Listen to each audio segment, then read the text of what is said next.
Galera, beleza? Como é que vocês estão? Meus amigos, o vídeo de hoje divide em apenas duas partes, mas como sempre, com muitas confusões e até tem algumas coisas que parecem notícias positivas.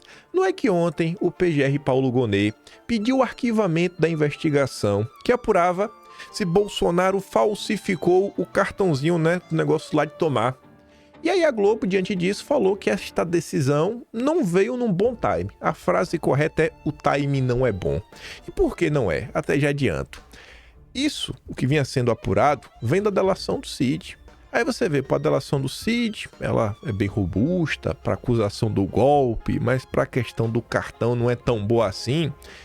Vamos falar sobre isso. Ontem também tiveram outras confusões. O Kassab talvez tenha entrado na mira para garantir que o PSD não vai apoiar a anistia.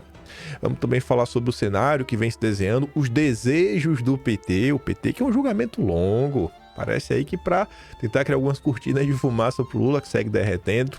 Tem muita coisa pra gente comentar nessa primeira parte. Alguns advogados também falando críticas abertas a como as coisas estão se desdobrando. Aí na segunda parte, tem muita coisa também pra gente comentar, óbvio. Quero falar de algumas coisas que rolaram nos últimos dias relativas ao governo. Falar da Simone Tebet, brigas na esquerda. Falar do Gabriel Galípolo, falar da comida, falar da visita do Lula lá no Japão. Uma da JBS parece que gostou bastante, mas a notícia pro Brasil acho que não é boa e até tem uma certa incoerência. Acho que vai dar também falar algumas coisas ligadas ao Trump, Estados Unidos, fazer alguns comparativos, entender porque o Brasil do Lula segue dando errado, enfim. Tem isso e muito mais. E vamos, que é pra ver se dá pra gente comentar sobre tudo. Ontem, logo de manhã cedo, o senhor Igor Gadelha, jornalista do Metrópolis, veio com a informação que o pessoal fica assim, pera aí, Inclusive aí vários deputados de direita, parlamentares de direita, o próprio Bolsonaro comentou sobre essa notícia aqui. Tá ali, ó, a nova ferramenta do ministro para pressionar Kassab contra a anistia do dia 8 de janeiro. Aí, segundo o Igor Gadelha, relator do inquérito do golpe, o ministro lá, tem em mãos uma nova ferramenta para pressionar o Kassab a não apoiar o projeto da anistia aos condenados pelo 8 de janeiro. E que ferramenta seria essa? No dia 19 de março, uma semana atrás, uma semana e um quebradinho, o ministro ordenou que uma investigação contra a Kassab por corrupção passiva, Caixa 2 e lavagem de dinheiro oriunda da Lava Jato retornasse para o Supremo, a fim de ser relatada novamente pelo próprio ministro. O inquérito tinha sido enviado pelo próprio ministro à Justiça Eleitoral de São Paulo em 2019. Tava lá, desde 2019 tava lá. Aí em 2021, o Ministério Público, acatou a denúncia, aceitou. E agora, traz de volta aí, dá na minha mão que eu resolvo. Agora, anos depois, o ministro mandou a investigação contra a Kassab voltar novamente para suas mãos. A decisão tem por base a recente mudança de entendimento da corte sobre a prerrogativa de foro, que não é porque o cara não é mais político que não vai ser julgado no Supremo, A questão começa assim: na época que a ação foi aberta, ele era um político ou não? É basicamente isso aí, essa nova regra de foro. Aí, segundo o Gadelha, nos bastidores da política brasileira, fontes do judiciário viram o novo despacho do ministro como uma forma de pressionar Kassab e o partido comandado por ele a não apoiar o projeto da anistia. Aí, o Igor Gadelha volta. O Igor não, a Milena. Mas aqui também é na coluna do Igor Gadelha, Ela trabalha lá com o Igor Gadelha. Aí volta, um pouco depois, 3 da tarde. Planalto aposta que pressão do Supremo em Kassab surtirá efeito. A turma do Lula tá aí, feliz da vida, achando, agora sim, agora a gente vai barrar a anistia. Integrantes do Palácio do Planalto, lideranças do PT, apostam que a pressão do ministro sobre o Kassab deve surtir efeito em relação ao projeto da anistia. Para fontes do Planalto, ouvidas pela coluna, Kassab tem experiência o suficiente na política para não querer comprar briga com o Supremo, especialmente com o ministro. Para auxiliares de Lula, Kassab também tem consciência que um eventual apoio explícito e formal dele em prol do projeto da anistia pode dividir internamente o partido, que tem 3 ministérios do governo. E não para aí. Na avaliação de petistas, né, os petistas graúdos, né, a turma ali, o núcleo duro do Lula, outras legendas do chamado Centrão também não devem se engajar no projeto da anistia. O argumento é de que muitos deputados dessas legendas possuem pendências no Supremo e, por isso, não vão querer comprar uma briga com ministros da corte por conta da anistia. Isso daqui está me lembrando o que aconteceu em 2021. Bia Kicis assumiu a CCJ, que era lá o curso da eleição da presidência da Câmara. Na esteira desses acordos, Bolsonaro também estava muito preocupado com, quem sabe, né, a melhoria da segurança do processo eleitoral. Aí tinha uma pauta lá que criaram uma comissão especial, que o Felipe Barros era o relator, né, do projeto de lei.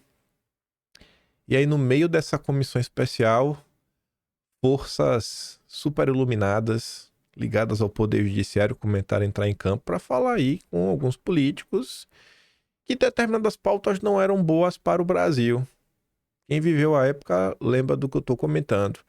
E aí a comissão especial, né, na questão da auditável, os caciques começaram a mudar os membros da comissão, inclusive mudaram os membros da comissão para derrotar o relatório dentro dela. Aí você olha assim e fala, rapaz, que coisa, viu? Mas que coisa que aconteceu. E depois até levaram a plenário, mas foi... se perdeu, né, diante de toda a pressão do que está acontecendo.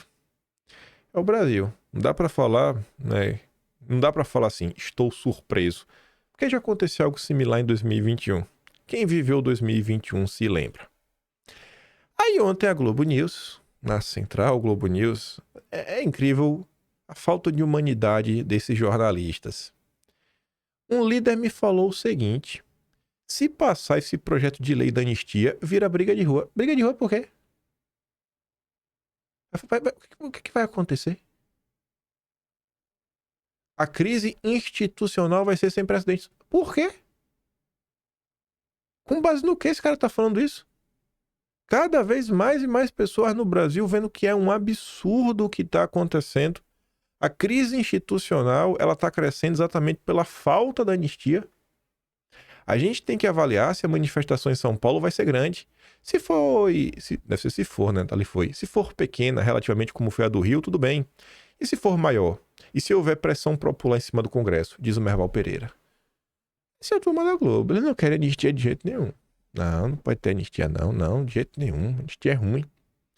Aí pegando aqui um caso, que eu acho que vem comovendo, né, corações. Eu nem coloquei aqui no vídeo de hoje, era pra ter colocado depois, mas tá com música aí de fundo. Não sei se a música de fundo tinha ou não, direitos autorais. Mas no dia de ontem, circulou bastante aí nas redes sociais, diversas pessoas postaram, o próprio Bolsonaro postou. O Augusto Cury escreve aí inúmeros livros, tem gente que gosta, tem gente que não gosta, tanto faz. O importante é um cara de peso, que fala para muitas e muitas pessoas, inclusive pessoas que não tem nenhum tipo de interesse na política. Eu não sei se ele é mais à direita, se ele é mais à esquerda.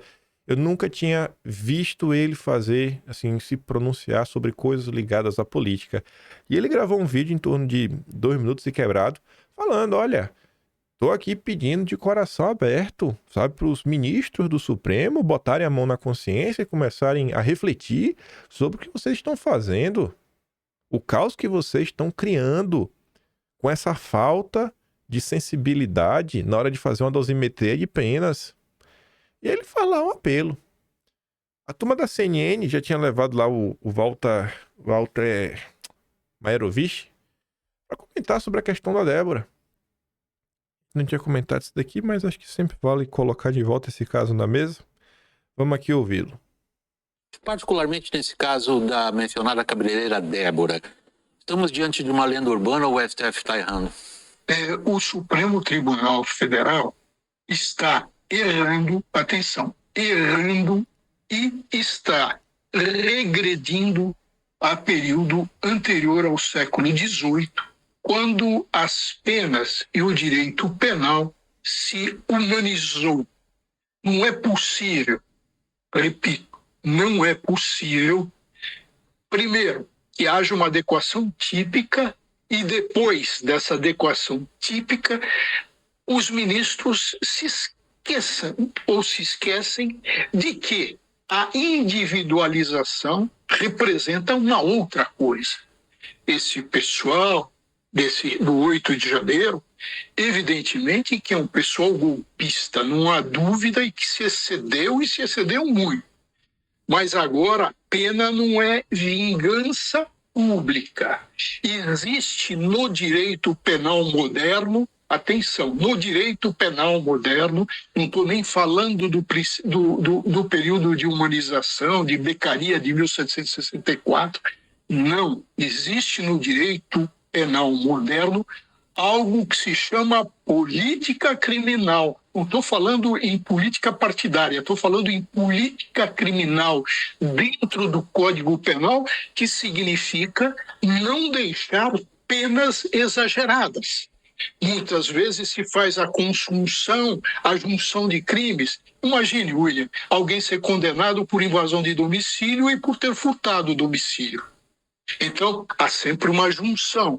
Para quê? Para que as penas não se tornem injustas. Então, no direito penal, existe uma ciência, que é ciência e arte de aplicação dos princípios, que se chama de política criminal. O Supremo Tribunal Federal deu as costas a isso e exagerou na fixação das penas. Passou de todos os limites do razoável. Diz aí a turma da CNN, né? Passou de todos os limites do razoável. Agora o que chamou a atenção mesmo, e esse vídeo aqui circulou bastante. Esse aqui é o Sérgio Rosenthal, criminalista famoso. Esse daqui, sabe aquela matéria da Raquel Landim, de dias atrás, que foi uma matéria que circulou bastante, foi assim, cabeleireira deu golpe, tentou o golpe, mas pena é demais, pena é abusiva, um negócio mais ou menos assim, da Raquel Landim. Esse é o especialista que conversa com a Raquel Landim. Esse daqui. Esse é o especialista. E o Elon Musk até contratou ele, né? Porque o Twitter estava banido. Aí ele vai comentar sobre o vídeo lá que deram um play no segundo dia do julgamento. Vamos ver aqui a opinião do cara que disse que a Débora deu um golpe, mas a pena tava demais. Mas deu um golpe, tentou. Vamos ver aqui o Rosenthal. Eu entendo que a exibição desses vídeos, sem que os mesmos tenham sido juntados aos autos anteriormente, ela constitui sim uma ilegalidade, juridicamente falando, tecnicamente se falando. O ministro, no meu entendimento, não poderia ter exibido esses vídeos, a não ser que eles tivessem sido juntados previamente aos autos por alguma das partes. Nós temos no Brasil o sistema acusatório, ou seja, cabe ao Ministério Público produzir as provas da acusação. Aqui o vídeo é exibido, e é dito isso expressamente pelo ministro, eu ouvi agora, que esse vídeo constitui prova da materialidade do delito. Então, isso não pode partir do julgador. O julgador é o destinatário da prova, não é o produtor da prova. E pouco importa se esse vídeo é notório, se esse vídeo é público ou qualquer coisa nesse sentido. Não cabe ao julgador trazer isso aos autos. Isso cabe ao Ministério Público. Lamentavelmente, esse tipo de atitude, no meu modo de ver, inclusive descredibiliza o julgamento, porque demonstra, eventualmente, ou pode demonstrar para alguns, certa parcialidade do julgador.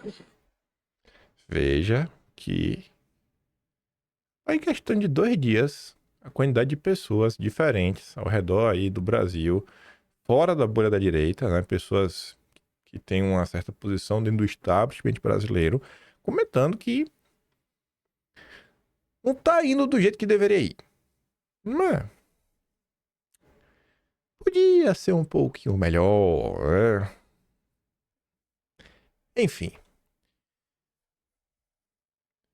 Mesmo diante dessas críticas, mesmo diante de tudo que vocês vêm observando, Eduardo Leite vai na CNN falar que ele confia nas instituições. Ele confia nas instituições. Isso aí, ele confia. Você confia nas instituições. Confia demais. Dias atrás a Bárbara tinha feito esse tweet aqui. Pra mim ele é bem interessante, porque é o que eu gosto de falar pra vocês. Nós, diversas vezes, somos obrigados a debater sobre diversos assuntos. Porque outros assuntos que talvez fossem mais importantes, eles não são colocados na mesa de discussão. Essas questões ligadas à liberdade de expressão, justiça, isso daí vai ser discutido de um jeito ou de outro. Por quê? Porque a direita está olhando sobre isso. A direita, ela realmente, ela produz, às vezes, o próprio fato político que vai gerar discussão. Mas quando você vai para a área econômica, segurança pública, etc., o que é pautado, e principalmente o que não é pautado, nunca é algo aleatório. E sim, tem a ver com os interesses do veículo de comunicação. E os interesses do veículo de comunicação muitas vezes estão interconectados com seus patrocinadores, que é quem contrata, né, um espaçozinho ali para fazer publicidade. Aí eu sempre falo, eu gosto de dar o exemplo do quê? Da coluna de economia. Vai na Veja, no Estadão, na Folha, veja o tipo de matéria e veja lá nos espaçozinhos quem que tá anunciando nesses jornais. Aí a Bárbara fala assim, ó, propagandas na CNN, Cosan, vê se a Cosan coloca propaganda na Veja, vê se a Cosan coloca propaganda na Folha de São Paulo, no Estadão. Vê se vai encontrar uma matéria falando mal do Rubens Ometo. JBS, Governo Federal, Bradesco, né? Isso explica muita coisa, pois é. Outra coisa envolvendo a imprensa, por que a Jovem Pan chamando os caras mais petistas do mundo para falar do julgamento? Deixei para fazer ao vivo aqui, ó. Se liga. Quem não assistiu o vídeo de ontem, deixa eu abrir ele aqui. O de ontem e vou abrir o de anteontem. Abrir ambos. Minimizar aqui. Minimizar aqui. Pronto. Ó. Primeiro vamos ver o de ontem. No vídeo de ontem, o que eu tava comentando? Que a CNN tava levando o mesmo especialista da Globo News. E eu não consegui entender. Rapaz, não tem nenhum outro especialista para levar, sabe? O mesmo cara indo em todos os veículos, que é para manter a mesma narrativa. Tá bom, interessante isso daí, né? Interessante demais. Aí no vídeo do dia anterior, no 1978, eu descer. Cadê? Tá pequeno aqui, né? Deixa eu dar um zoom.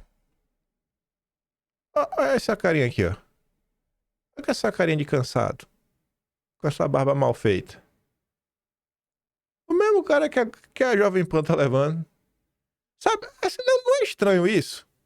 Não é estranho, sabe? Você vê assim, o mesmo jurista petista vai na Globo News, vai na CNN. O mesmo jurista petista vai na Globo News, vai na Jovem Pan. São as mesmas pessoas. As mesmas pessoas, sabe assim? Aí quando você fala que existe um consórcio onde toda a imprensa rema na mesma direção, até nos argumentos, te chamam de louco. Mas deve ser só coincidência. Pura coincidência. Outra coisa envolvendo a imprensa, nos últimos dias aí, foram várias matérias. Eu vou mostrar duas para ir bem direto ao ponto. A Casa Branca lá falou sobre eleições, que iam fazer modificações lá nos Estados Unidos, e aí eles citaram Brasil e Índia. Citaram falando o quê? Eu já digo. Vamos ver a narrativa do consórcio. Aqui já é a reação do consórcio diante de algumas pessoas tentando desmentir as fake news que a própria Globo estava propagando. Bolsonaristas tentam ginástica retórica para explicar elogio de Trump ao sistema eleitoral brasileiro. Não, veja só. Eles não podem aceitar que o sistema brasileiro é bom, então eles têm que... Na terça, Trump assinou um decreto que prevê mudanças no sistema eleitoral dos Estados Unidos.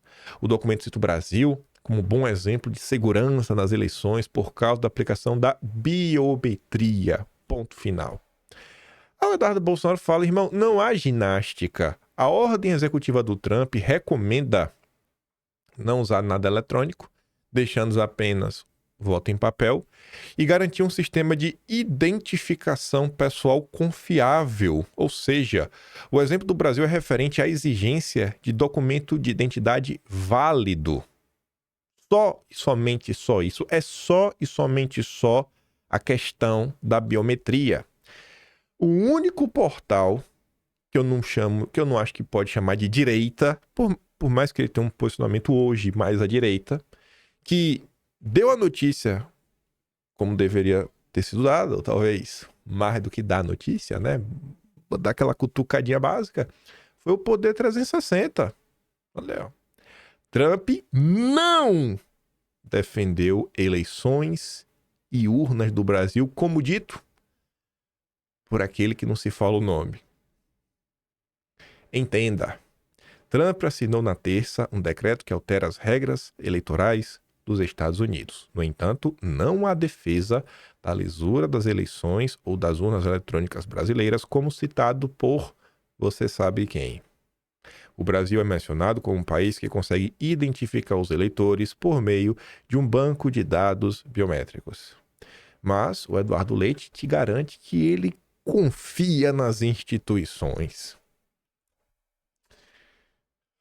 Espero que o Eduardo Leite, né, confie nessa decisão aqui, ó, por exemplo. Essa decisão aqui ela tem que ser referendada pelo judiciário. O judiciário pode falar, não vou arquivar. Eu não vou arquivar. Mas o PGR pediu. Paulo Gonet perde arquivamento de investigação de Bolsonaro por suposta fraude do cartãozinho lá, né, do negócio. Aí, dá uma olhada aqui no subtítulo. Segundo o Gonet, não há provas suficientes de que Bolsonaro tenha efetivamente pedido à CID que incluísse os dados falsos no sistema do Ministério da Saúde. Não há provas suficientes. Aí vai a Globo News. A gente ouve coisas diferentes.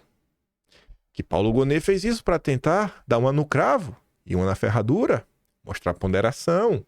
O time não é bom. Também acho que não era o melhor momento para uma decisão que poderia ter sido tomada há bastante tempo. Porque a gente não pode desconectar essa desconfiança que existe por uma parte da população que apoia Bolsonaro, né? Contra o Supremo, a PGR. Vamos ver aqui a própria Ana Flor falando isso, depois lá o outro chatinho da Globo News. A gente ouve coisas diferentes, né? Boa noite a todos os colegas, enfim, todo mundo que está ao vivo com a gente. Que Paulo Gonet fez isso para tentar dar uma no cravo, uma na ferradura, mostrar ponderação, porque o timing não é bom. Eu também acho que não era o melhor momento para uma decisão que podia ter sido tomada há bastante tempo. Tudo bem, ele estava muito tempo ocupado com a denúncia, mas já se passou algum tempo. Se ele tivesse feito isso antes... Seria melhor. Teria uma... Porque a gente não pode desconectar essa desconfiança que existe de uma parte da população que apoia Bolsonaro, que gosta dele, simpatiza, com o Supremo, com a Procuradoria-Geral da República, enfim, coisas que ele próprio cultivou como presidente. Desconfianças. Então, tem esse momento, mas de qualquer maneira, não sei se isso significa que acabou. Eu acho que o das joias ainda pode trazer alguma consequência, especialmente por conta de vender e de recomprar a joia, toda essa movimentação fora do Brasil. Mesmo porque dificilmente, boa noite a todos, antes de tudo, dificilmente eles vão abandonar esse discurso da perseguição, né? Por mais que a Procuradoria-Geral da República, os ministros do Supremo centrem naquilo que é o mais importante dessa história toda, que foi uma tentativa de golpe. Aliás, Natuza, lá atrás, quando essas investigações em torno do Mauro Cid começaram, a gente sabia das joias, tinha um cartão de vacinação, e você já tinha essa informação que tinha também suspeita de tentativa de envolvimento do Bolsonaro na trama golpista e tal, e que vinha coisa muito maior. E veio coisa muito maior, né? Então, a gravidade dos crimes contra a democracia estão ali num outro patamar. Mas eu acho que eles vão continuar com esse discurso de perseguição, mesmo que o julgamento no Supremo tenha divergências. Aliás, o ministro Fux, ao apresentar o voto dele, sinalizou ali algumas divergências. Eu fui falar com alguns bolsonaristas e eles disseram, para a gente não importa. Ele votou pela admissão da denúncia, foi 5-0, então para a gente não serve. Então, eles precisam manter esse discurso da perseguição até o fim. Então, ainda que haja alguma concessão aqui e ali, eles não podem perder esse discurso. É só discurso, né? É tudo mentira. Não tem nenhuma perseguição acontecendo. Só que pra você entender o ponto disso daí, quem melhor explicou pra mim foi o Caio Junqueira. Você vê aqui que eu não tenho nem opinião. Eu não tenho nem opinião própria. Eu só mostro o que os grandes gênios do consórcio têm a falar. Quem sou eu para ter alguma opinião sobre isso? Análise. PGR arquivar caso do cartão reforça a tese de defesa de Bolsonaro. PGR decidiu aí, né? De arquivamento. Esta decisão surge um dia após o Supremo aceitar a denúncia contra Bolsonaro no caso da suposta trama golpista. Não sei porque eu não grifei. Ambos os casos, a trama golpista e o cartãozinho, tendo como base a delação do Cid. Ambos os casos têm como base a delação do Cid. O analista político Caio Junqueira comentou que o timing dessa decisão não parece ser coincidência, sugerindo uma limpeza de mesa em relação aos casos envolvendo Bolsonaro. Junqueira destacou que a delação de Cid é central em ambos os casos, mas sua validade está sendo tratada de maneira diferente. A decisão de arquivar o caso do cartão, enquanto mantém a denúncia da trama golpista, levanta questionamentos sobre a consistência na avaliação da delação do Cid. No caso do cartãozinho, a PGR considerou que não foram encontrados elementos de prova adicionais, enquanto no caso da trama golpista, afirma-se que outras evidências foram obtidas. A delação do Cid só, assim, ela presta para uma coisa, mas não presta para outra. Cidoso, Sidônio. Você vê, né? Cid. Não dá pra escrever Sidônio sem Cid, né? Sidônio. Rapaz. Que coisa, né, gente? Deve ser por isso que a Globo tá falando que o time é meio ruim, até porque o momento que isso tá acontecendo. Sabe o que aconteceu também nesse mês de março? Eu não sei se eu me lembro aqui. Eu já separei ou não, Kim? Eu já separei ou não? Não, acho que eu não separei, não. Vou aqui, ó. Resumo março. Pera aí, ó. Uma coisa que aconteceu agora em março que não dá pra esquecer.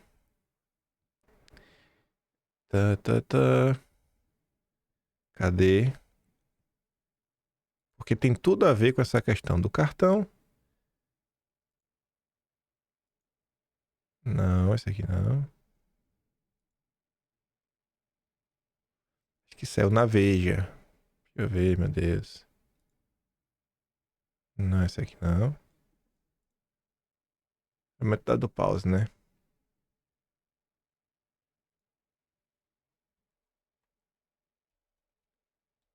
Deixa eu dar pausa aqui pra não ficar perdendo tempo de vocês. Ah, não, aqui. Já achei. Ó o que aconteceu esse mês também. TCU decide que presentes pessoais recebidos por presidentes não são patrimônio público. No final do vídeo de ontem eu falei, fala aqui hoje de novo, eu não tenho tempo de fazer isso. Eu não tenho tempo mesmo. E eu não acho que é algo para ser feito no formato que eu faço de vídeo normal. O cara aqui falando, vai colocando, né? Porque tem que ser um negócio assim bem direto ao ponto. Basicamente você tem um roteiro, você escrever um roteiro assim, palavras, você vai lendo, fazer um negócio bem feito. A quantidade de notícias que existem desde janeiro de 2023 até agora, que mostram as inúmeras divergências de pessoas que não são bolsonaristas diante do que Bolsonaro, seus apoiadores, a direita, o próprio Cid vem sofrendo, são inúmeras. Tem inúmeras críticas, inúmeras. Eu fiz questão de basicamente separar todas as críticas que apareceram no consórcio. Não só as matérias da imprensa, as entrevistas, os editoriais, como participações em formato de áudio e vídeo. Tá lá tudo bonitinho, com link. Bolsonaro basicamente é contra ele. Como a turma da Globo News falou. As joias, o cartão e a trama golpista. Pediu arquivamento do cartão. As joias, agora, 15 de março. TCU decide presentes não são patrimônio público. Tu lembra todo o escarcéu, o caos que foi criado? Eu acho que a turma tem que contar a história, cara. Tem que cortar a história. Não é só... Bota uma coisa... Aliados de Bolsonaro, a equipe de comunicação de Bolsonaro, vocês não podem apenas rebater a notícia do dia. Vocês têm que contar a história de vocês, de por que tudo que está acontecendo é errado. E vocês conseguem fazer isso, o que saiu na imprensa. Tá lá, organiza. Até em ordem cronológica já tá. Pega lá os atlas, mês a mês. Aí você pega lá. Se você quer recortar de lá em mais, você recorta. Senão você clica, tá o link tudo lá, já tá destacado, tem uns capítulos lá bonitinho. Faz um mini documentário, meia hora, destacando como a gente sai lá de 23 com alguns absurdos diversos. Coloca lá, destaca a fake news da Daniela Lima sobre a questão do notebook da BIM. Já pensou um videozinho bacana, sabe? Porque tem tanta coisa que foi extremamente impactante que é porrada atrás de porrada, porrada atrás de porrada. Faz um documentário bem feito. Assim, porrada que eu digo assim, é aquela notícia impactante que prende a atenção da pessoa. Tu vai colocando aqueles casos mais absurdos do que aconteceu, mais absurdos, os contrapontos que saíram. O caso do Felipe Martins, né? A fake news da Daniela Lima. Foi tanta coisa que rolou. Aí tu chega assim no fala, cara, aqui, e é isso aqui. Chegamos aqui agora, no julgamento. 2 dessas grandes acusações já caíram por terra. E vai mostrando. Usa a imprensa contra ela mesma. Bota um narrador bom com a voz boa. Isso vai ter Isso, a gente está diante de uma questão que também tem a componente política. A própria imprensa deixa isso claro, né? O vídeo lá que deram play no segundo dia do julgamento, segundo a Daniela Lima, aquilo ali faz parte de uma batalha de comunicação. Não é possível, senhor, que não tem ninguém no Brasil capaz de fazer uma coisa dessa. Contar a história pela outra ótica. Sério, tá lá. Tá arrumadinho. Tá arrumadinho. Agora pega lá e arruma e conta a vocês. Eu não tenho tempo pra fazer isso, não me peça. Parte mais difícil que era separar tudo, tá lá separado, mês a mês. Planalto quer julgamento longo de Bolsonaro visando desgaste. Por que será, né? Aí tu pega aquele vídeo do Lula, também tá lá, né? O Lula da CNN. Temos que criar uma narrativa contra Bolsonaro. Lembra disso? A entrevista que ele deu pro CNN em fevereiro de 2023? Tá lá, pô. Tá com o link já. Tu clica, já tá pronto. Tu vai criando Conta a história. 40 minutos, 45 minutos. Só os melhores momentos. Posta esse vídeo, começa a anunciar com um mês. Vai ter um vídeo ao maior orçamento. É o novo Ainda Estou Aqui, para concorrer ao Oscar. Um documentário, vai. E coisa assim, ó, tipo lançamento de curso que esses boleteiros fazem, que quer ganhar dinheiro. Aí vai ficar todo mundo assim, rapaz, que vídeo é aí? Não, vai ter um vídeo especial, um vídeo, meu Deus, quando tiver, todo mundo assiste. Aquele vídeo para chocar o Brasil, para forçar a imprensa a comentar sobre isso. Tu acha que um vídeo, do início até o fim, baseado só na opinião da imprensa, a imprensa vai falar o quê? Existem distorções. Distorções do quê, rapaz? É notícia da Globo. Pega de preferência só as notícias da Globo. Só as notícias que tem várias. Inclusive apresentando contrapontos. Interlocutores de Lula desejam um longo julgamento para Bolsonaro.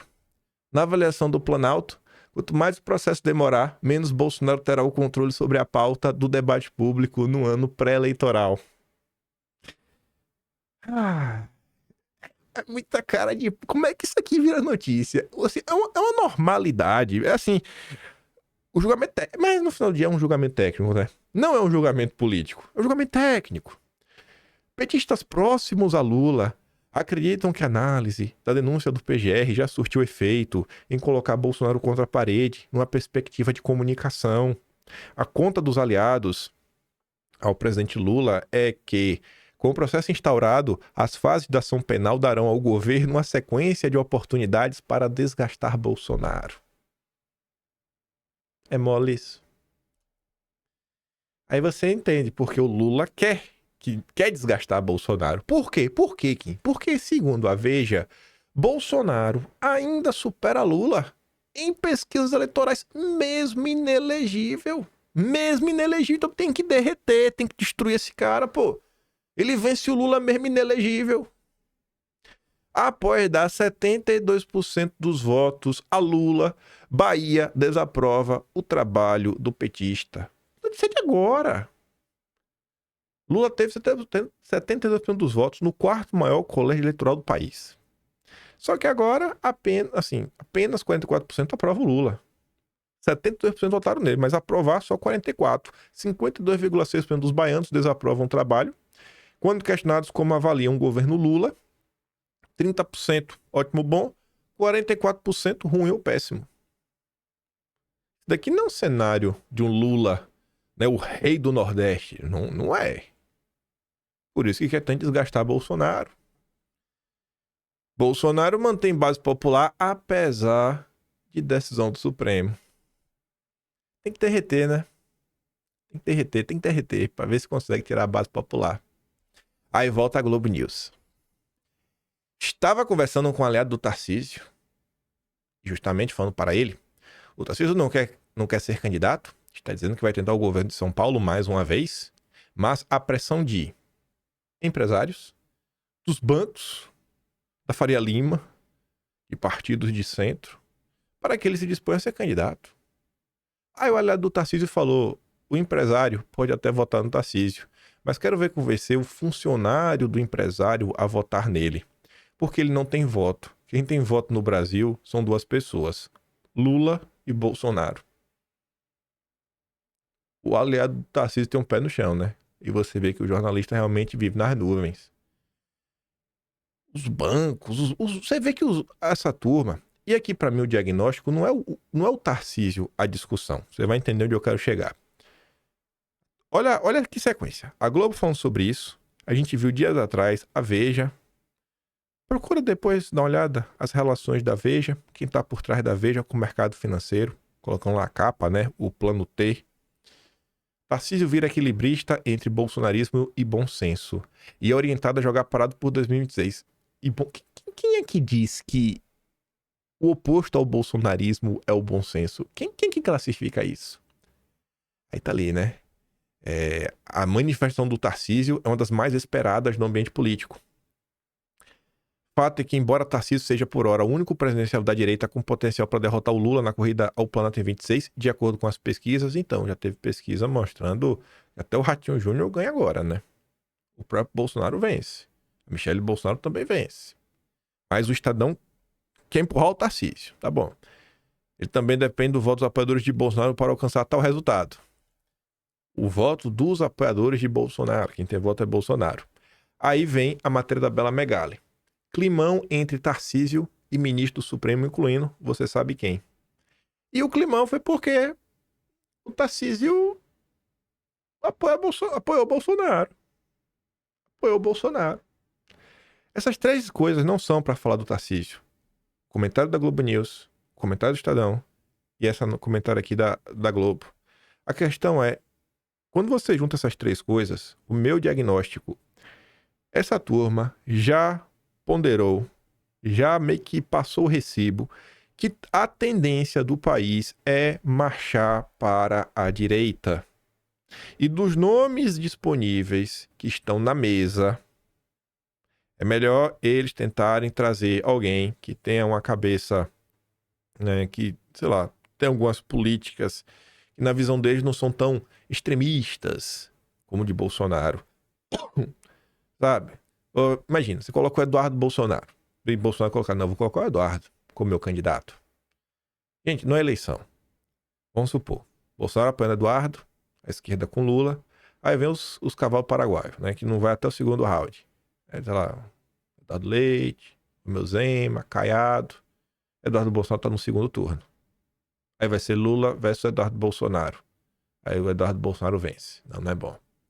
Aí se você tira Eduardo também, aí você coloca a Michelle Bolsonaro. O Tarcísio não vai contra Eduardo, não vai contra a Michelle. A Michelle também leva do Ratinho Júnior, leva do Zema, leva do Caio, vai do segundo turno. Aí tu vai ter que apoiar. Lá a Michelle Bolsonaro. Se você colocar o Zema não vai ser, eles sabem disso. Não tem chance do Bolsonaro apoiar o Zema. Caiado, nem o Gustavo Lima tá apoiando o Caiado. O Ratinho Júnior também é difícil. Já tá no PSD, tem umas rusgas ali. Você fala, cara, será que o Ratinho Júnior tem umas postas bem caras pra direita? Até o momento ele não fez nada, não se movimentou. Então, assim, dos candidatos que possivelmente poderiam receber o apoio de Bolsonaro, e uma vez que Bolsonaro apoia o Tarcísio, ele não vai apoiar Eduardo, vai apoiar Michelle, etc e tudo mais. Então, você tem ali um nome mais fácil de dialogar, menos pé na porta. Então, assim, o que eu observo é que a imprensa vai tentar empurrar a todo custo o nome do Tarcísio. A imprensa, os bancos, a Faria Lima. Também tem parte da agenda econômica do Tarcísio que pra galera é de boa. O Tarcísio é uma pessoa favorável à questão das privatizações. Eu acho que no mundo que estamos vivendo hoje, não vai dar ruim. Eu acho que quem vai acabar comprando vai ser a JBS, né? Tipo que o Zema acabou de fazer lá em Minas Gerais, né? Parabéns, Zema, por vender pra turma da JBS. Enfim, então a turma tá aí. A imprensa acho que já engoliu e falou, bicho, tá difícil da esquerda. Com o que o Lula tá fazendo, com o caos econômico que tá vindo, acho que não vai dar esquerda não, em 2026. Então vamos tentar colocar um cara mais de boa. Mais de boa. O Tarcísio jamais vai ser candidato contra o candidato do Jair. Se o candidato Jair for Eduardo, o Tarcísio não vai. Se for contra a Michele, não vai. O Tarcísio só vai se o Bolsonaro falar, ué, é tu, vai lá. Não vai. Já Ratinho Júnior pode bater, pode... Não, eu vou peitar. Ela perder. O Caiado já falou, eu vou peitar. Só que tu acha que a direita vai deixar de votar em Eduardo pra votar no Caiado? Então a imprensa tá preocupada com isso. E aí dá um Eduardo versus Lula, cai na mão do Eduardo. Pronto, voltou pras mãos do bolsonarismo, né? A presidência da República. Caos, caos. É tudo que eles não querem agora, que eles estão achando que estão com a faca na mão, perseguindo o Bolsonaro. Aí vai voltar de novo pra família Bolsonaro, presidente da República. Não, não pode, não pode, não pode. Enquanto a gente discute todo santo dia a política brasileira, a pessoa que fez uma postagem antes que eu acho que é bem importante. Ela fala assim, ó. Tweets em sequência na timeline. Para esse Brasil não existe ditadura. Eu faço lá uma postagem no Twitter. Pega umas 8 mil curtidas, mas alcança 60, 70 mil pessoas. O cara tá comentando o jogo do Brasil. Denilson triste. 1.200.000 visualizações. Já o negócio ali que é a chamada de Odete Reutemann, de Vale Tudo. 1,8 milhões de visualizações. Grande parte do Brasil ainda está dormindo em berço esplêndido. Grande parte do Brasil ainda está dormindo em berço esplêndido. E a gente tem que levar isso daqui em consideração na hora que a gente lida com o mundo real. Nem tudo que acontece nas redes o povo sabe. Pelo contrário, o povo não sabe quase nada do que está acontecendo. Quase nada do que está acontecendo. E aí, falando sobre, né, análises, pra gente fazer um apoio pro próximo tema, eu vi um mini texto aqui, uma thread, onde o Danilo Thomas tenta analisar o cenário atual. Eu não concordo com o que ele escreveu aqui. Algumas coisas fazem sentido, algumas coisas. Mas acho que parte do diagnóstico que ele faz, eu discordo. Mas você vê que ele tá tentando descrever, né, ele tecer uma linha de raciocínio minimamente honesta. Você pode falar assim, pô, eu acho que falta essa informação pra você, isso, aquilo, outro. Aí eu falei, cara, isso aqui, e aqui dá uma provocação boa. E uma provocação sobre o que se tornou a esquerda no Brasil. Aí no próximo tema eu tento trazer algumas ponderações pra tentar mostrar o que passa na cabeça desse cara. O que uma pessoa de esquerda, que não é um maluco total das ideias, tipo um petista raivoso, o que uma pessoa de esquerda que ainda raciocina alguma coisa, acha diante do que está acontecendo no presente momento. Vejamos. Esse julgamento, no fundo, é uma anistia para os verdadeiros golpistas. Veja só. Os verdadeiros golpistas. Ele não tá falando de Bolsonaro. O establishment brasileiro, na visão dele, que são os verdadeiros golpistas. Aqueles que deram um golpe de 2016 para retomar as contras-reformas de Collor, Itamar e FHC e manipular as eleições de 2018. Por meio da prisão ilegal do Lula, para dar continuidade dessa política. Aí ele fala, né? O golpe de 2016 foi dado em 2016, aprofundado em 2018. Dos dois casos, contou com forte aparato repressivo, recriação do GSI, a cargo de Tchecó, intervenção militar no Rio, militarização do Corpo Civil do Estado. Tudo isso para fortalecer a financeirização e reprimarização da economia, a superexploração do trabalho e a concentração de capital. Bom, grava armamento dessas coisas, né? O que é financiarização da economia? A gente já fala sobre isso. Reprimarização é a gente basicamente se desindustrializar, voltar a vender commodity. Superexploração do trabalho, botar pro povo trabalhar igual condenado. Realmente, o governo Lula, o povo tá trabalhando igual condenado. E concentração de capital, né? São os monopólios, os campeões nacionais. Isso realmente faz algum sentido. Em outras palavras, Esses 2 golpes, né, governo legítimos, foram para passar as contra-reformas trabalhista e previdência, para voltar à independência do Banco Central, amarrar o Estado com teto fiscal e privatizar mais estatais. Um pensamento econômico mais à esquerda, você pode ver de forma clara.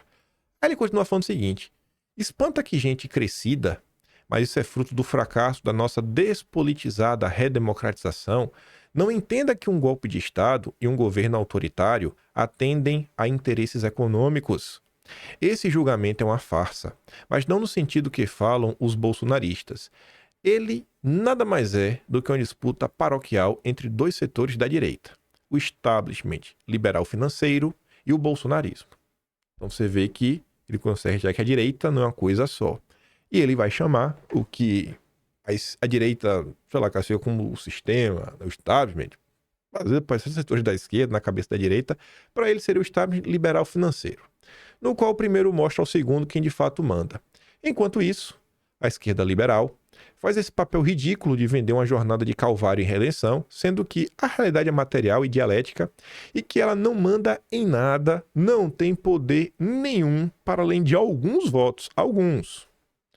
O que está se configurando no Brasil é a consolidação de um projeto liberal financeiro e autoritário com aparência democrática, mas que não é. Ele termina falando que todo arcabouço para que nenhum governante com cheiro de esquerda consiga governar foi implementado entre 2016 e 2022. Agora, com a consolidação, vem um arrasa-quarteirão promovido pela direita dita democrática, anistiada pela esquerda. Então, as pessoas que estão aí, hoje, contra Bolsonaro, estão ganhando todo o aval do que um dia foi a esquerda. Porque você lembra quando o Temer resolveu indicar certa pessoa para o Supremo? Você lembra como foram as reações da esquerda? O pessoal gosta de relembrar isso. Hoje, para a esquerda, ele é o maior defensor da democracia do Brasil. Aí vamos pegar esse gancho para a gente começar a falar das crises que estão rolando na esquerda. No final ele fala, cara, a esquerda não tem poder nenhum, não manda em nada. Tudo que foi feito aí é para amarrar. Qualquer cara com um mínimo cheiro de esquerda não tem mais espaço. Augusto de Franco tá sempre batendo cartão no Estadão. Às vezes escreve um texto de 4 mãos junto com Roberto Freire e mais 2 pessoas lá, Eduardo Jorge e mais um. Os ciristas querem pegar uma carona na rejeição da maioria da sociedade brasileira ao bolsonarismo e ao lulopetismo. Não dá. Ciro representa um passado desenvolvimentista, estatista e pouco convertido à democracia. Apoiá-lo é como assinar um contrato com o século XX. Com atraso. O atraso? Quem que está contra o atraso? O progresso, o progressismo. São os liberais progressistas. O Augusto de Franco é um grande liberal democrata, batendo ponto no Estadão. É mais ou menos o que o Danilo Thomas está falando. Vocês aí da esquerda, ficam aí batendo palma por que está acontecendo no Brasil, vocês estão assinando a sua própria sentença. É o nosso fim. Vocês estão assinando a sentença que decreta o fim da esquerda do Brasil. Pelo menos o que um dia foi a esquerda, né? Aquela esquerda raiz, comum na raiz, foi esse martelo. E o Gustavo Castellão, que é um apoiador do Ciro Gomes, reclama, né? Não tem carona. Ciro foi o único que enfrentou os dois nas últimas 2 eleições. Com o desenvolvimentismo foi o país que mais cresceu no mundo. E o que a China é hoje. Seria democrata, seria melhor você voltar para o século XX, porque o XXI não deu certo. Tá lá reclamando. Pra você ver que, realmente, o Estado liberal democrata, eles não querem a esquerda. Eles querem o Eduardo Leite. Querem um novo Fernando Henrique Cardoso para chamar de seu. Aí você vê um exemplo desse grande grupo, né, de super democratas do Brasil que liderou a Frente Ampla. Simone Tebet. Em dia de julgamento, Tebet diz que Bolsonaro é carta fora do baralho. Até o Ciro Nogueira diz, né? Vergonha ali é uma ministra que só sobrevive em cargo comissionado, é zero à esquerda no governo, que a ignora, e não consegue ser nem mais vereadora de Três Lagoas, falar que a maioria das pesquisas é carta fora do baralho. Nesse baralho, nem carta ela é. Aí a Simone Tebet aparece nisso daqui, ó. Em toda a minha vida pública, não me lembro de momento econômico tão bom. Hã? Em que Brasil essa senhora tá vivendo? O Fábio Van Garten comenta, acho que eu vou fechar os comentários. Não sei nem por onde deveria começar. Aí a mesma Simone Tebet comenta o seguinte: ajuste fiscal robusto será preciso pós 2026. que vai na linha aí do que o Daniel Thomas está reclamando da esquerda. Ele fala, pô, a esquerda sempre foi contra o teto de gastos, qualquer tipo de limitação dos gastos do Estado. É meio que uma linha assim, meio keynesiana. O Estado aí como indutor, injetando dinheiro para ver se a economia pega em determinado momento. E aí a Simone Tebet vem com o discurso totalmente contrário. Agora, por que fazer pós-2026? Por que não faz agora o ajuste? Aí, diante dessa questão, aparece nosso companheiro, nosso amigo João Manuel, membro da tropa. A ministra do governo Lula defende abertamente terminar de destruir todos os direitos sociais do país e a turma petista governista finge que não tá vendo. Aí o Cantalice comenta, o mau caratismo do lacrador é evidente aqui nessa postagem. A ministra jamais falou em cortar direitos. Ela nunca falou isso, ó. Falou em ajuste robusto. As renúncias fiscais precisam ser ajustadas. Benefícios indevidos terão que ser ajustados. O Lula não vai cortar o seu direito. Ele vai cortar só os benefícios indevidos. Ah, Lula. Lula é esperto, viu? A forma desavergonhada de atacar Lula e Haddad é um prato cheio para a extrema-direita. Não se criticar o Lula, o Bolsonaro volta. Aqui, ó. O Lula não corta direitos. O Lula corta benefícios indevidos. Lula endurece regras do Bolsa Família e restringe famílias de uma pessoa. Lula mantém corte de 7 bilhões no Bolsa Família e tira de unipessoas. Lula não tira benefícios. Corta direitos. Ele tira benefícios indevidos. Aí vem o senhor Gabriel Galípolo. Meteu o juro lá de 14,25, sinalizando que ainda vai ter uma nova alta. Gabriel Galípolo desmente narrativa de Lula e Haddad sobre taxa básica de juros. Sobre o nosso processo de decisão, eu já tinha dito em dezembro que o Roberto Campos Neto tinha sido generoso na última reunião de permitir que eu pudesse assumir um papel maior de protagonismo ao longo da discussão naquela reunião do Compom. Resumindo, Galípolo diz que a decisão sobre alta de juros é dele, não de Campos Neto. E o que é que isso tem a ver com financeirização da economia e tudo mais que o Danilo Thomas lá estava reclamando? Vê só. Olha essa notícia sobre o Brasil. Se carregar, bairro apaga. 37 ônibus elétricos estão parados no Jabaquara. O Brasil comprou. Tem para rodar. E se tratando de ônibus, gente, é até uma coisa bem interessante. Porque os ônibus, mesmo os de diesel normal, ele não roda assim inúmeros quilômetros por dia. Então, o ônibus elétrico, no longo prazo, ele compensa bastante. Fora a fumaça, sabe? Pô, quem não tá ali, às vezes, de moto no fundo do ônibus, só tá aquela baforada quente. Nossa senhora, que fumaça preta. E vai o ônibus elétrico, de boinha. Vai. Mas não pode. Porque não tem infraestrutura. A infraestrutura brasileira não suporta. Aí a gente não está discutindo no Brasil melhoria de infraestrutura. As discussões no Brasil é crédito consignado. É plano de transição energética. É umas coisas assim que não tem nem pé nem cabeça. Nem pé nem cabeça. O Lula, que um dia propôs o PAC, esse cara não existe mais. Não existe mais. Não, mas não existe. Eu quero esse Lula de volta. E aí o Rafael, ele até comenta, né? Na semana, chega aí o novo BYD, carrega em 5 minutos. A realidade. Uma cidade do país não pode carregar nem os balaios, senão o disjuntor cai. Aí tu olha lá pro País Vermelho. Falando da BYD, anunciou que sua fábrica lá em Zhengzhou terá 50 milhas quadradas, o que é supostamente maior do que a de São Francisco, com 46,9 milhas quadradas. Vocês conseguem conceber o tamanho disso? O que existe de maneira similar no Brasil? Que é uma fábrica. O Brasil não consegue carregar o ônibus elétrico. O cara está construindo uma fábrica de 46,9 milhas, de 50 milhas quadradas. Aí, vê só. Que a gente vai falar agora dessa questão da financiarização da economia. Lula foi no Japão. Levou uma comitiva linda e maravilhosa. Aí o Lula foi lá para lutar pela carne brasileira no Japão. Leia-se, lutar pela JBS, né? Aí o Lauro Jardim, um porta-voz do mercado financeiro, comenta: Lula já põe a carne. Em meio a disparada nos preços da carne, o Palácio do Planalto decidiu isentar o imposto de importação da proteína, na tentativa de conter a alta nos supermercados. Beleza.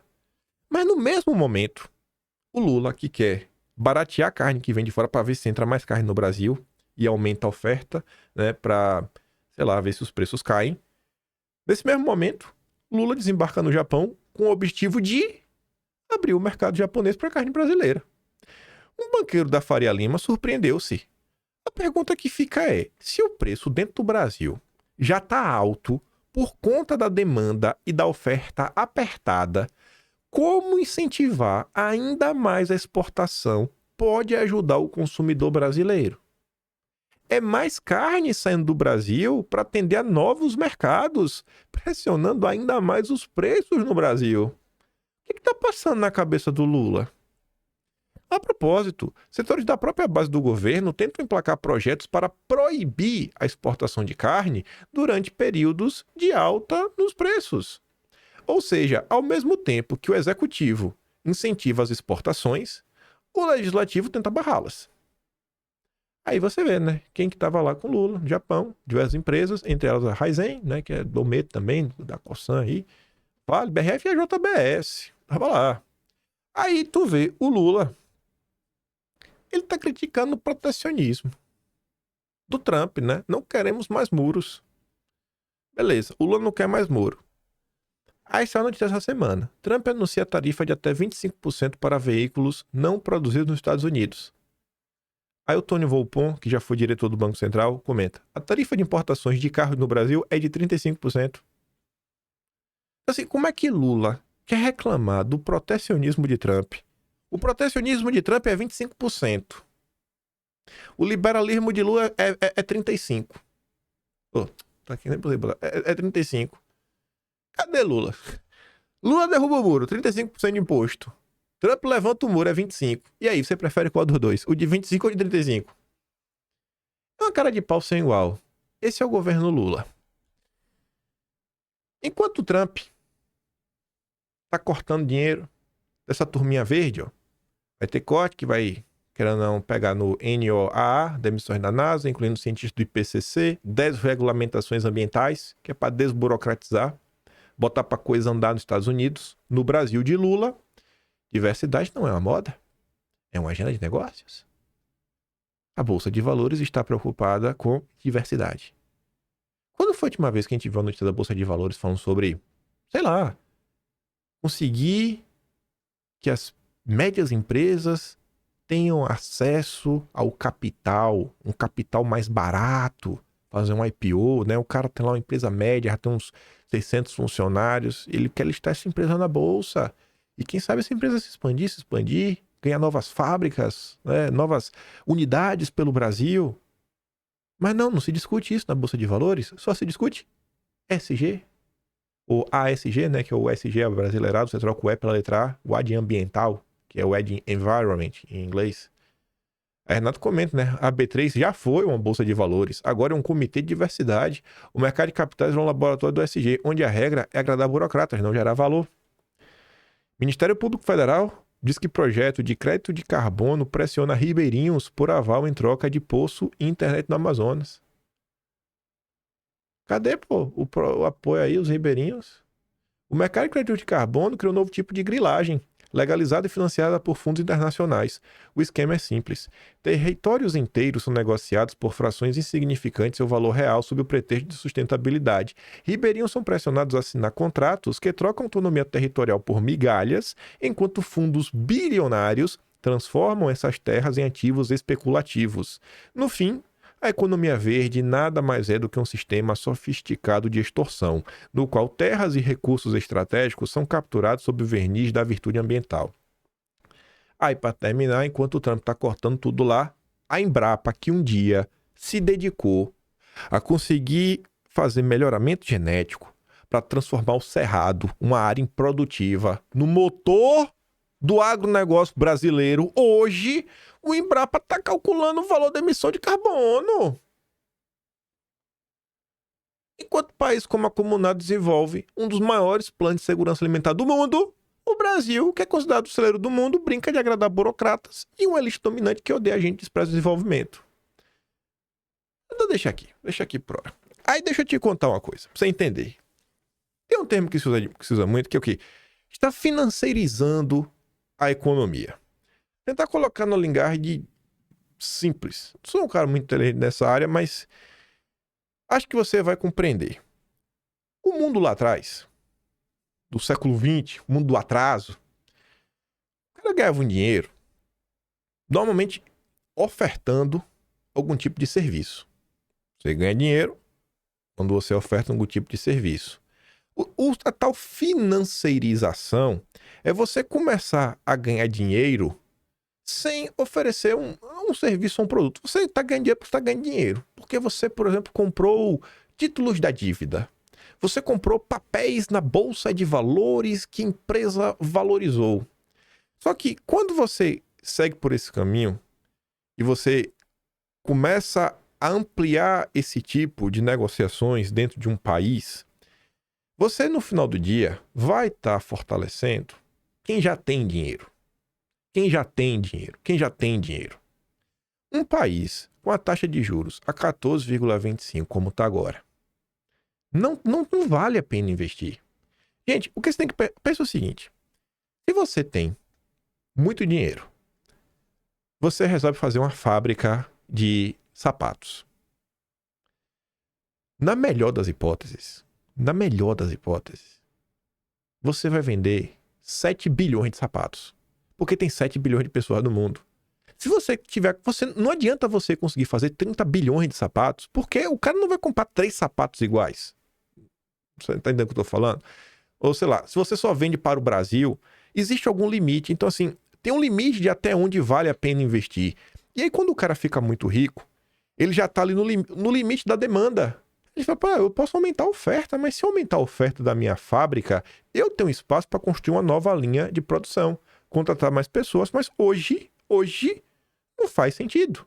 Porque eu já tô no limite da demanda. Eu já vendo pro Brasil inteiro, já não cresce mais. Né? Não tem, é um produto que outros mercados já tá saturado, tá aqui o limite. Então, esse cara com muito dinheiro, ele era obrigado antes a tentar buscar um novo tipo de comércio e fazer um novo investimento para ganhar mais dinheiro. Então ele vai fazer o quê? Pô, minha fábrica aqui de sapato já tá no talo. Vou fazer outra fábrica, vou fazer uma fábrica de roupa. Bom, a fábrica de roupa também já bateu no talo da demanda. Eu já não consigo mais acessar novos mercados, já deu, sabe? Ninguém vai comprar 20 mil roupas. Ah, então agora eu tenho um dinheiro. Vou fazer isso. E aí o cara ia fazendo várias empresas. E aí você vai sempre em busca, né, do topo da sua demanda.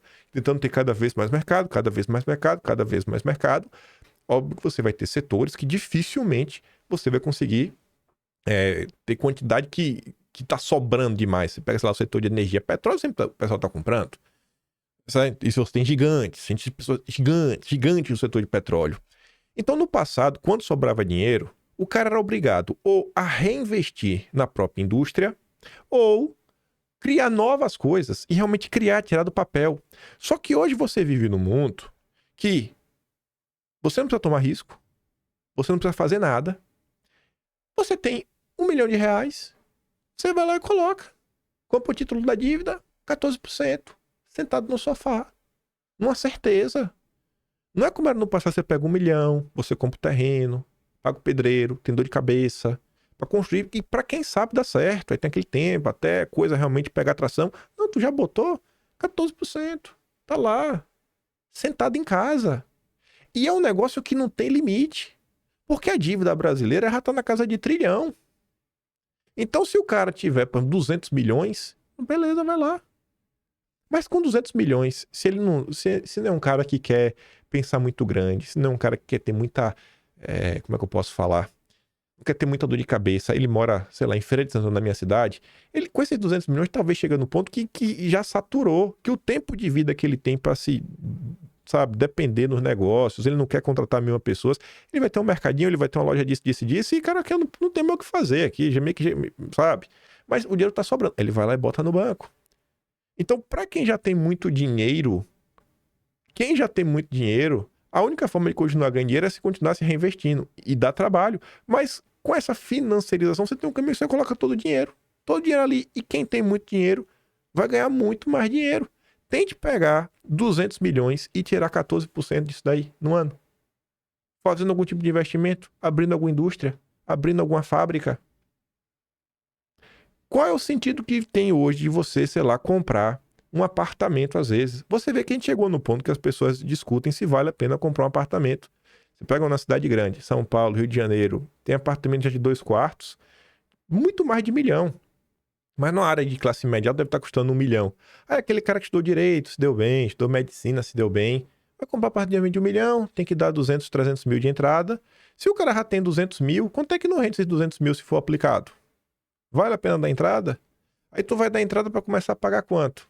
Uns 10 mil reais de parcela? Se financiar 800? Começa pagando 10 mil, depois tem as amortizações. Vale a pena? Compensa? Não é melhor deixar esse dinheiro parado no banco? Às vezes pro cara vale a pena deixar parado no banco. Mas qual é a contrapartida disso?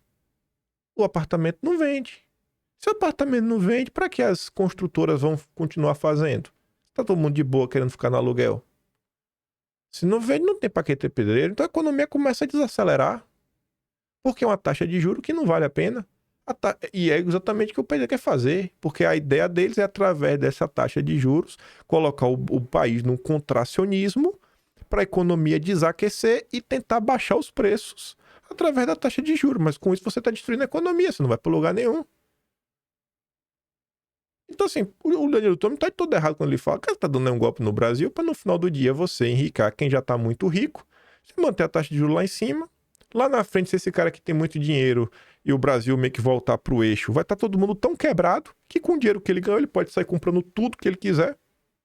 Quem sobreviver no mercado, ele pode sair comprando todo mundo, compra lá com dinheiro e vida que segue.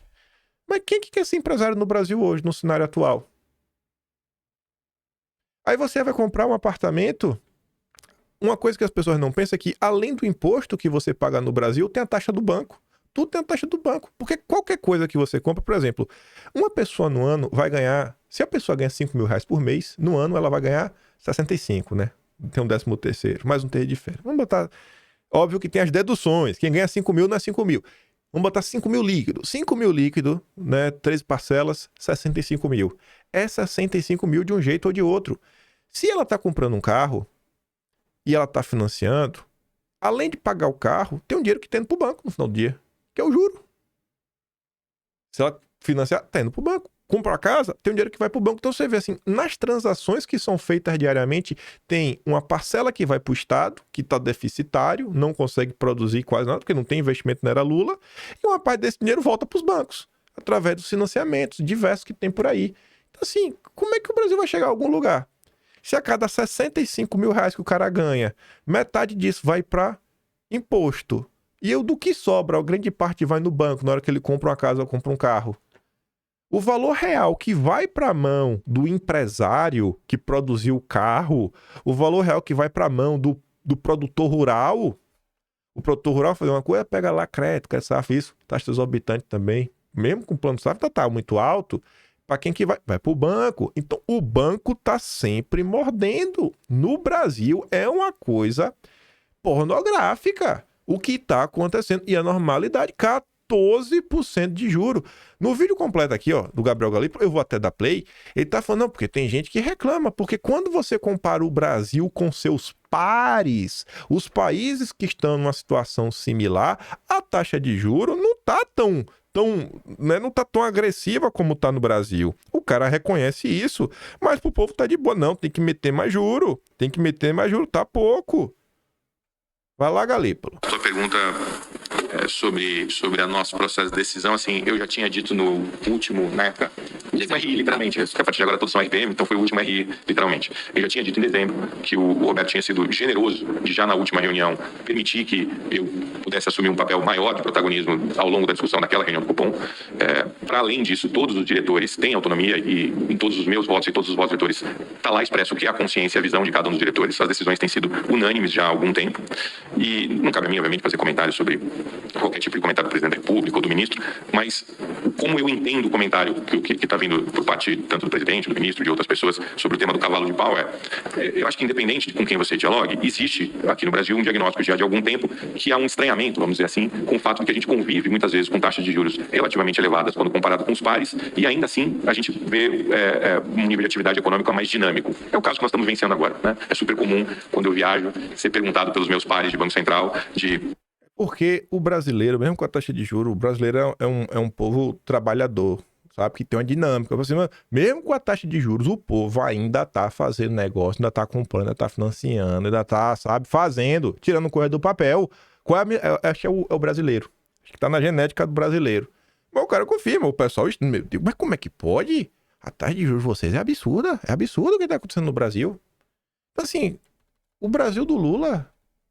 É isso aí, tá fadado ao fracasso. Tá fadado aí colocar dinheiro no bolso de rico, tirando do pobre. Você vê aqui, ó, no início, ó, Tigrinho, mulher começou a apostar com R$2, tem dívida de 100 mil. E aí? Liberdade, né? Aposta quem quer. Pois é, aposta quem quer. Aposta quem quer. Aposta quem quer. Tem dívida de 200 mil. Alguém perdeu esse dinheiro. O dinheiro que podia estar circulando na economia. Vai fazer falta. Foi parar onde esse dinheiro no final do dia? No Tigrinho. Porque se uma pessoa contrai uma dívida de 100 mil para ter um carro, pelo menos você pagou um monte de funcionário. Você pagou... Esse carro vai acabar passando por oficina, que vai movimentar a atividade dos mecânicos. Vai colocar... óleo, que já envolve outro tipo de indústria, todas as peças que foram dentro do carro, toda a manutenção. Então, para manter um bem que tá ali girando, esse carro lá na frente pode parar na mão de alguém que vai fazer Uber. Então, é um produto tá aí. Mas esse 100 mil aqui, ele saiu, né, do dia a dia, do mundo real e foi pro Tigrinho. Acabou. Não tem, assim, acabou. Não tem mais nenhuma movimentação econômica. Foi pro bolso de alguém, acabou. Pronto, vida que segue. 100 mil, do nada. Sem produzir nada. Sem produzir nada. Olha toda a cadeia logística para você conseguir criar um carro. E o Tigrinho nada. É um aplicativozinho, jogou e acabou. Esse é o Brasil de Lula. E o povo tá brincando, tá dando risada. E por isso que a Faria Lima tanto apoia. Quem tem 200 milhões, pega teus 200 milhões e tira 14% em cima dele no ano. Pega teu 1 bilhão, tira 14% em cima dele em um ano. Faz aí 140 milhões. Se eu te der 1 bilhão hoje, ano que vem tu me devolve 1 bilhão 140 milhões? Quem que faz isso? Só a Selic. E o povo ainda fala, não, mas os bancos não gostam disso. Não, os investidores não querem isso. Não, o povo quer juro baixo. Quer sim. Tá bom. Tá bom, o bilionário ele quer mesmo colocar o dinheiro dele assim em risco para ver se vai para algum lugar. Esse é o Brasil do Lula. Esse é o Brasil de Lula, tá fadado ao fracasso. Aí, graças a Deus, né, tem Bolsonaro para poder espancar, fazer de gato sapato, cortina de fumaça, para ver se o povo não percebe a mazela e a desgraça que o Lula tá fazendo com o Brasil. Enfim, eu vou mandar esses vídeos aí. Você escuta lá com calma depois. E por hoje é isso. Me dá uma raiva de ver o que o Lula tá falando com o Brasil. E o povo assim, ó, atônito. Tem gente que acha que o Brasil tá ótimo. Não, tá ótimo, segurança tá ótimo. Igual ontem, 18%, fizeram uma pesquisa, 18% do povo acha que a segurança pública tá bom, ótimo. 18%. Bom, segurança pública.